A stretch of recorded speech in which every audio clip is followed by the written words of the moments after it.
Hansbrough and Hibbert are the front court. Collison is out there with Paul George. And for the Lakers, Kobe and Artest are the wingmen. Powell and Bynum filling up the middle. And it's Fisher in at the point. You know, for the Pacers last season, they really had a difficult time against Western Conference teams. I mean, only going 9-21 in those matchups.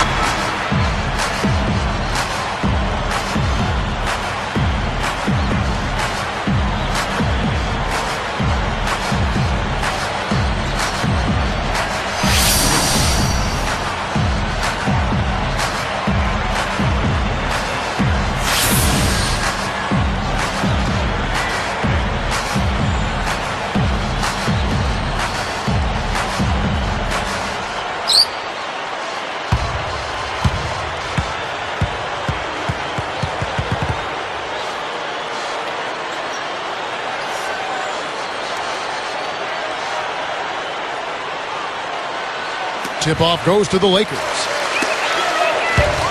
Here's Bynum.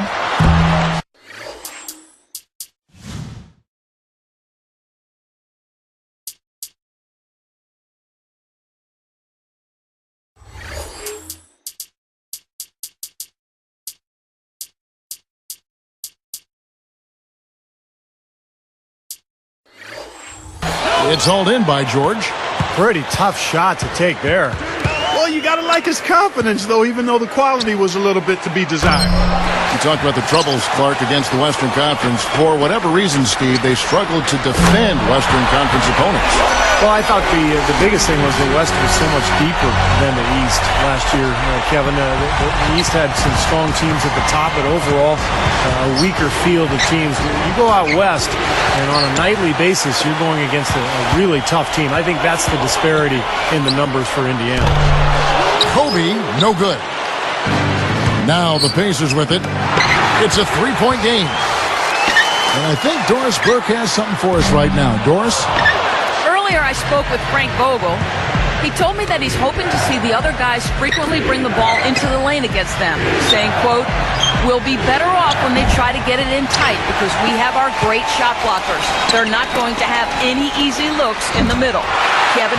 Thanks, Doris. So Clark and Steve, defense, it looks like, coming first for them today. And while you don't really want to put all of your cookies in one jar, I mean, I think emphasis on defense is a way to go. Yeah, I'd agree, because if you come out and establish the defense right away, it kind of sets the tone, and you really kind of take control of that game emotionally. Well, I love Paul George's game. From Palmdale, California, north of L.A., a 6'8" athletic wingman. I think he's got a chance to be a two-way star in the NBA. Kobe against George. George gets called for the reach. That is his first foul of the game. The Lakers making a switch here. Odom's checked in. It's taken away by Collison. Whoops. You got to watch it if you bring the ball down when you're on the low block. A nice shot by George. And that steal really triggered the fast break. Nice play. Hey, you're right, and the break itself may have been even better. Clark, going back to Paul George, drafted 10th by the Pacers back in 2010, they really needed another elite scorer to pair with Danny Granger. And so, Steve, they took a flyer on George. Well, and I think what's interesting, Kevin, is that they didn't really get the scoring from him, but what they got was an excellent defender. And the big-time jam. Let's see it again with the Spike Slam cam. I don't know what to say about that. I mean, he went reverse on it. Beautifully done. Clark, words can't even do that one justice. Just let the pictures tell the story, guys. Three-pointer, Granger. The shot's good. Collison making the play. Granger's got his first 3 points of the game. Guys, 21-9 were the Lakers last season against the Eastern Conference. They've been within a game of that record for the last 4 seasons. That's really consistently impressive. Hansbrough misses. Well, I tell you what, really a good job to get open and then just kind of box the release. Kobe's shot is off. Pacers trail by 4. You look at the teams in the East, not many who can match the length that the Lakers possess up front. What am I saying? There are a few teams in the entire league that can match that kind of length, Steve. Yeah, the Twin Towers, Bynum and Gasol, really the Lakers' trump card. I mean, I think that's the key to this club. They've got to take advantage of those two guys this year, beat people up down on the block and on the glass. And if they... And this game is tied up now. Now that's just rubbing it in, fellas. Throwing it down with style. These folks are not going to forget that one anytime soon. Here's Odom looking to end the run. Foul call that time on the way up. That'll give him 2 chances at the free throw line here. Well, I tell you, I mean, you have Powell and Kobe on the Lakers, but when you talk about the pop culture notoriety, that probably belongs to Lamar Odom, number 1 in that category because of his reality TV presence. He's added an additional Hollywood flair to his role on the roster. Here's what the Lakers are going with right now. Shannon Brown, he's checked in for Kobe. And Steve Blake is subbed in for Derek Fisher. And the Pacers also changing it up. Foster comes in for Roy Hibbert. And George Hills subbed in for Darren Collison. Well, Clark, back to Odom. I don't like talking about this stuff. It only seems natural, I know of it's course. tough. I know it's tough. You know, it seems natural, though, to have, I guess, what, a Laker in Los Angeles, be on a reality TV show for some reason. You know, the second choice, if it wasn't Lamar, would have been Steve Kerr. Right, Steve? Kevin, I think the story of my life and my daily existence would be fascinating for viewers. I think we'd see probably a viewership of at least 11, maybe 12 people, all family members. Brandon Rush, he's checked in for Indiana.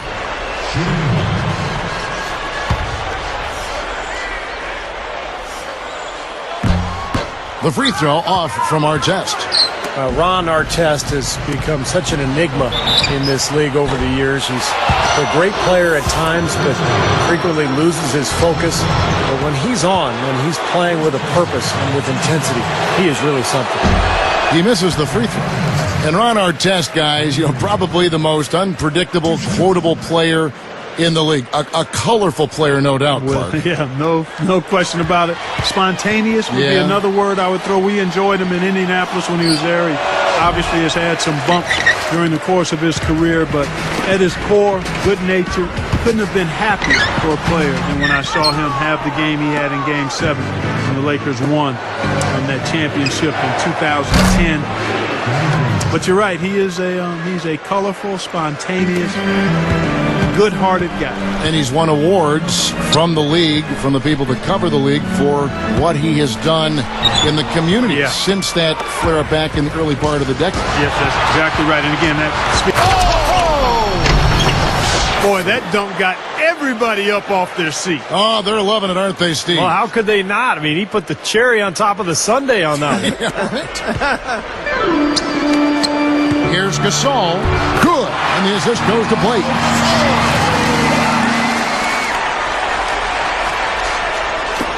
Knocked away.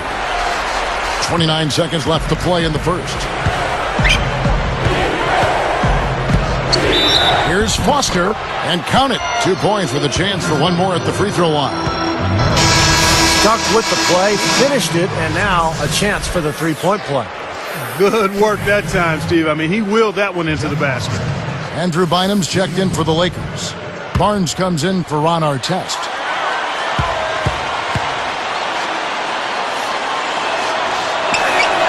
And he makes the free throw.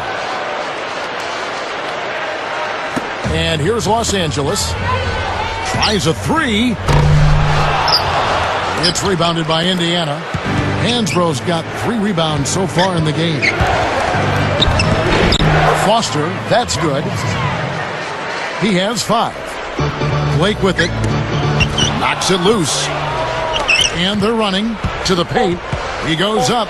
Here's Hill. And so he draws the foul on the shot. A trip to the line to shoot 2.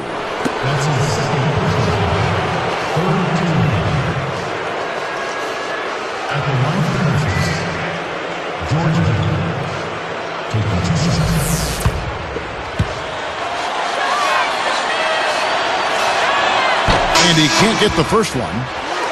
So both teams making some changes here.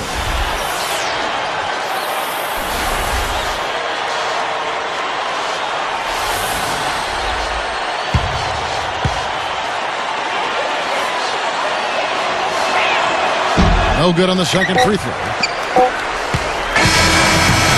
And so lots of scoring in that competitive first quarter. Pacers lead by 2. And the key is you look at the steal totals for this team. They have really put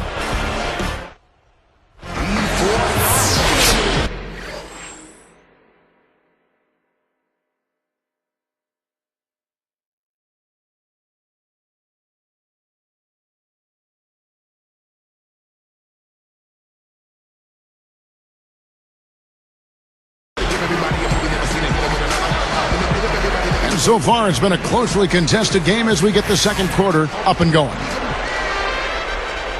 Here is Hill, still looking to get on the scoreboard. And a chance here presented by Gatorade to see who's on the floor, all fueled up and ready to go for the start of the second quarter. On the court for Indiana, Josh McRoberts out there with Jeff Foster. Then there's Dunleavy, and it's Rush, and it's Hill in at the one. Well, the Pacers have a reputation of being an up-tempo run-and-gun team, but last season they were just in the middle of the pack in fast break points. They were really more of a defensive club than anything. Here's Dunleavy. Odom grabs the board. And excellent interior defense there. Good rotations. No doubt about it, Steve. He's a real presence inside. Takes up a lot of space. And a chance here to catch up with the fourth member of our crew, Doris Burke. Hi, Doris. Well, Kevin, Mike Brown is fully aware of the expectations in his first year as the Lakers head coach.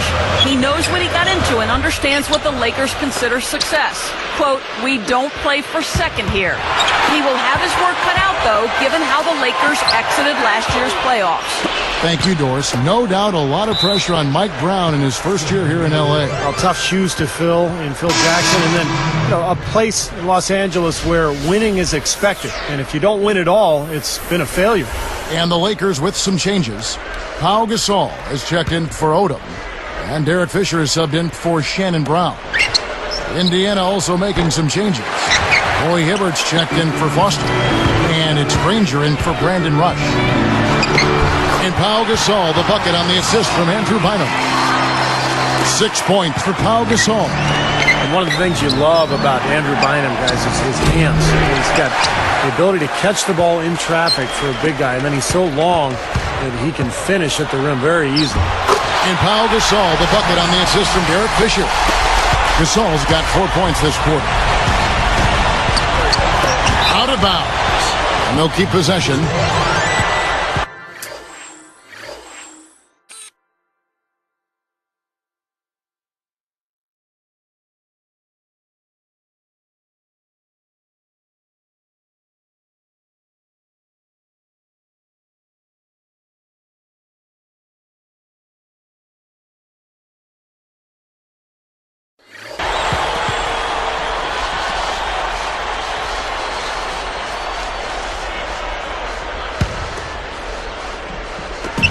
Here's Granger.